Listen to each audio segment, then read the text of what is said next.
Wala usab kalingkawas ang Digos City sa Davao del Sur din daghang struktura ang nadanyos. Usa-usab katao ang giatake human sa sunod-sunod nga linog. Aniya ang report. Hinay.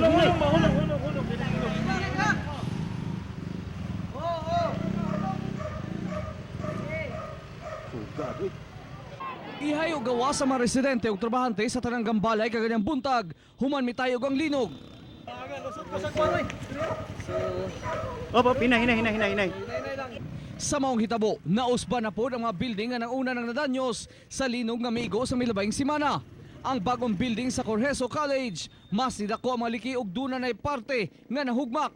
Ang usa ka building sa Digos City National High School nangatagak ang hollow block sa ibabaw nga bahin ug duna nay mga crack sa bungbong.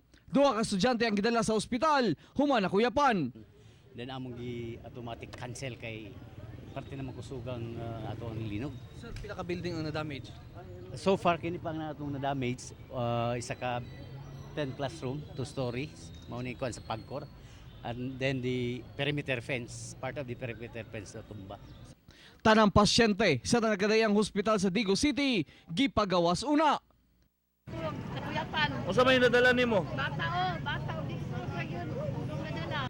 Usa-usab katao ang namatay, human gikaingong giatake sa kasing-kasing. Sa linog, gipauli sila sa taga Yamada, kay Yamada naman nakayama karon. Pero pagkahuman, igor na nakasakay sa motor, ning hunong ang motor kay giatake. Moto pag humagatake nin ritso na sila paingon diri sa amua, moto nga mao na putoy panghitabo. Sa kadaghang establishmento nga dunay nakitang delikado na ug nangahugmak, gisuspende gilayon sa lokal nga panggamhanan ang klase ug trabaho sa syudad sa Digos. Kauban si Melchor Awing sa kamera, ako si Real Soroche para sa One Mindanao.